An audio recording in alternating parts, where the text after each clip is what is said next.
Hello students, a very good morning to all of you. I hope all of you are safe at your home.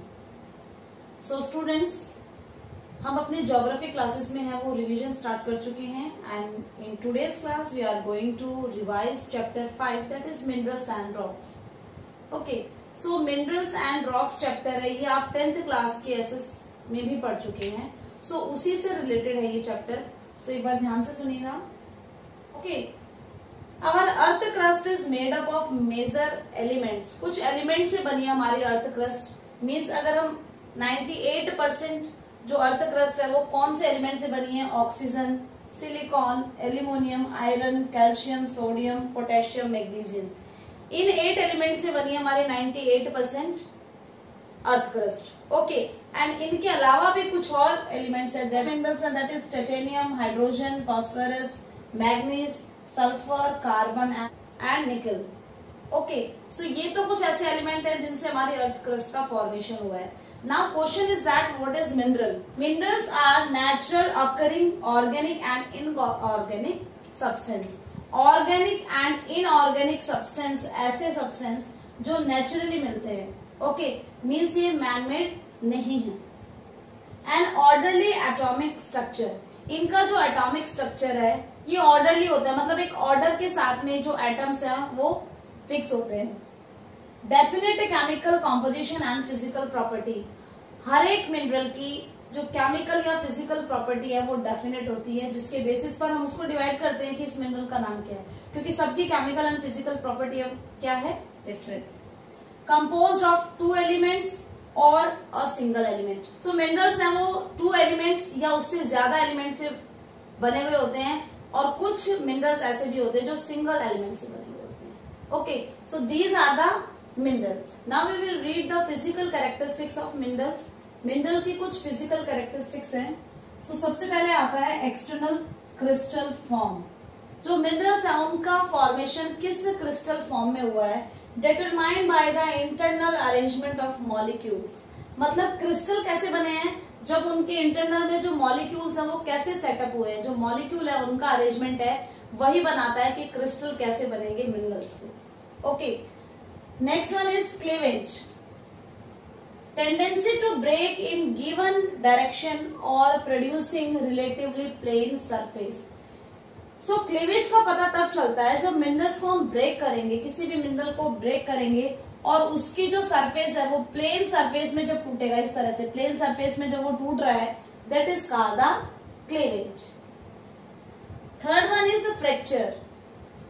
किसी भी mineral को जब हम break करेंगे और अगर वो अनइवन सरफेस में ब्रेक होता है, मींस ऐसे ब्रेक हो गया, वो uneven irregular, crystal will break in an irregular manner. वो इररेगुलर मैनर में ब्रेक हुआ है, not along planes of cleavage. और क्लीवेज की तरह नहीं, मतलब क्लीवेज में जब हमने मिनरल्स को ब्रेक करा था सो इसका सरफेस था वो प्लेन निकला था, लेकिन जब फ्रैक्चर में हम मिनरल को ब्रेक कर रहे हैं तो उसका जो सरफेस है वो अनइवन हो जाता है, इररेगुलर. ओके, सो इसे क्या कहा जाता है? फ्रैक्चर.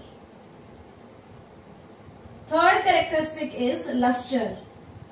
लस्टर मीन्स मिनरल कैसा दिखता है उसके कलर के अलावा. उसका कलर अगर हम ना देखें तो मिनरल है वो कैसा दिखाई पड़ता है, मतलब एक चमक है, शाइन है उसमें या नहीं है, तो किस तरह से वो दिखता है, that is called the lustre. Okay, next is colour. Particular colour of mineral. So colour में आपको बताने की जरूरत नहीं है, मिनरल किस कलर का दिख रहा है दैट इज उसकी वो फिजिकल कैरेक्टरिस्टिक में आएगा कि ये कलर है उसका. Next one is streak. अब स्ट्रीक का मतलब होता है पाउडर. कोई भी मिनरल है जब हम उसको ग्राइंड कर देंगे तो उसका पाउडर है उसे हम कहेंगे स्ट्रीक. तो जरूरी नहीं होता कि जो मिनरल का कलर है उसका जब हम पाउडर बनाएंगे तो सेम ही कलर निकलेगा. एक एग्जाम्पल दे रखा है, मेलाचाइट ग्रीन है और हम जब उसका स्ट्रीक बनाते तो वो ग्रीन ही बन रहा है, जबकि जो फ्लोराइट है वो ग्रीन कलर का और हमने जब उसका स्ट्रीक, उसका पाउडर बनाया तो वो व्हाइट कलर का पाउडर बन रहा है. सो इसे क्या कहा जाता है? ये क्या है? स्ट्रीक है. यानी कि जब हम मिनरल्स को ग्राइंड फॉर्म में कन्वर्ट करेंगे तो वो किस तरह से चेंज हो जाएगा, जो एग्जैक्ट जो मिनरल है उससे किस तरह से उसी का स्ट्रीक है वो किस तरह से अलग दिख रहा है, that is called the streak. So the characteristic is transparency. So transparency, how much light travel. Transparency है, उसमें से लाइट है वो कितना ट्रेवल कर सकती है, that is called the transparency. Next translucent means light है वो तो ट्रेवल करती है लेकिन वो डिफ्यूज हो जाती है, वो फैल जाती है, ऑल डायरेक्शन में वो फैल जाती है। Light rays pass through but will get diffuse, मतलब पास तो हो रही है उस मिनरल में से लेकिन वो डिफ्यूज हो रही है, उसे हम क्या कहते हैं? Translucent. Next opaque. Opaque means light will not pass at all, जब किसी मिनरल में मतलब मिनरल है उसका स्ट्रक्चर ऐसा है उसमें से लाइट पास ना हो, उसे हम ओपेक मिनरल कहते हैं। Okay, next one is structure. अब किसी भी मिनरल का स्ट्रक्चर कैसे हुआ है वो कौन डिसाइड करेगा? Arrangement of individual crystal, crystal किस तरह से आपस में जुड़े हुए हैं उस मिनरल में, सो उसी से वो मिनरल है उसका स्ट्रक्चर बनता है। Okay, next one is hardness, कितना हार्ड है? Power to resistance, relative resistance, कितना हार्ड है वो या कितना सॉफ्ट है मिनरल, वो उसकी रेजिस्टेंस की ब्रेक डाउन करने पर वो कितनी जल्दी ब्रेक हो रहा है, कितना जल्दी ब्रेक हो रहा है, that is called the hardness. कितना हार्ड है कोई भी मिनरल, सब मिनरल है उनकी प्रॉपर्टीज ऐसी है कि उनमें जो हार्डनेस है वो डिफरेंट होती है। Specific gravity, specific gravity mineral की कैसे पता लगाई जाती है? Weight of a given object, कोई भी एक गिवन ऑब्जेक्ट है, कोई भी एक मिनरल है गिवन, एंड उसको जब हम डिवाइड कर दें weight of an equal volume of water, means अगर हम 1 kg कोई ऑब्जेक्ट है उसको वाटर में ड्रॉप कर रहे हैं तो कितना स्पेस, कितना जो वाटर है उसको साइड कर देगा, उस साइड करे हुए वाटर की जो वॉल्यूम है that is called the specific gravity है वो उसकी।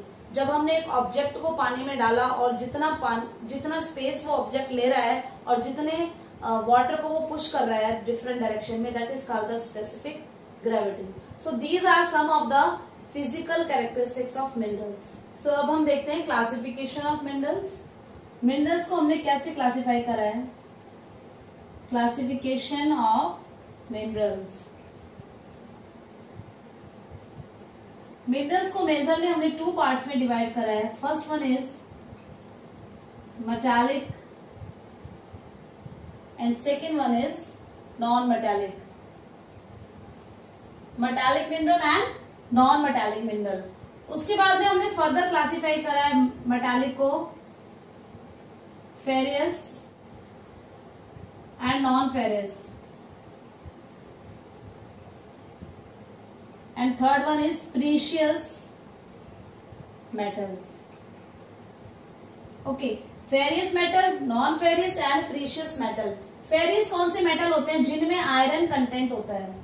ओके, जिनमें आयरन कंटेंट होता है वो जो मेटल होते हैं वो फेरियस मेटल होते हैं, जबकि जिनमें आयरन कंटेंट नहीं होता है वो नॉन फेरियस होते हैं, लाइक कॉपर। ओके, एक एग्जांपल भी दे देते हैं हम। Next one is precious metal. Precious मतलब जो बहुत ज्यादा प्रीशियस होते हैं, जिनकी बहुत ज्यादा कम क्वांटिटी में जो मिलते हैं, लाइक गोल्ड, सिल्वर। ओके, ये प्रीशियस मेटल है। सो जिनमें मेटल कंटेंट है जिन मिनरल्स में, उन्हें हम मेटालिक मिनरल्स कहते हैं, मतलब इनमें मेटल्स है। और मेटल्स भी कैसे? फेरियस जिनमें आयरन कंटेंट है, नॉन फेरियस जिनमें आयरन कंटेंट नहीं है, and precious, some of these metals are precious. Next one is non metallic mineral. Non metallic में ऑर्गेनिक, इनऑर्गेनिक, जो ऑर्गेनिक कंटेंट से मिलकर के बने हैं, लाइक कोल। कोल है उसका फॉर्मेशन है वो ऑर्गेनिक कंटेंट से हुआ है। अगर इनऑर्गेनिक की बात करें जिनमें ऑर्गेनिक मटेरियल नहीं है, दैट इज सल्फर। ओके, सो कैसे क्लासिफाई करा हमने? 2 टाइप्स, दैट इज मेटालिक जिनमें मेटल्स होता है जिन मिनरल में, और मेटल्स भी जिनमें आयरन मेटल्स होता है वो फेरियस मेटल, जिनमें आयरन कंटेंट नहीं होता है वो non ferrous, and some of the metals are precious metal. जबकि नॉन मेटालिक जिनमें मेटल्स नहीं होते हैं उनको हमने ऑर्गेनिक, इनऑर्गेनिक 2 पार्ट्स में डिवाइड करा है। ऑर्गेनिक में कोल आ गया, जिनका जो फॉर्मेशन है वो ऑर्गेनिक मटेरियल से हुआ है, एंड इनऑर्गेनिक में हमने एग्जांपल लिया है सल्फर का कि ये इनऑर्गेनिक मटेरियल। ओके, तो so this is the classification of minerals. ये वाला जो फ्लो चार्ट है ये बहुत ज्यादा इंपॉर्टेंट होता है, ये आपको लर्न होना चाहिए। So okay students, it's all about today's class. हमने आज की क्लास में मिनरल्स है उनके डेफिनेशंस पढ़ी, उनके physical characteristics and classification of mineral पढ़ा है। आई होप आप सभी को समझ में आया होगा। So read this chapter from your NCERT book, okay, and revise these questions. So best of luck for your studies. Have a nice day.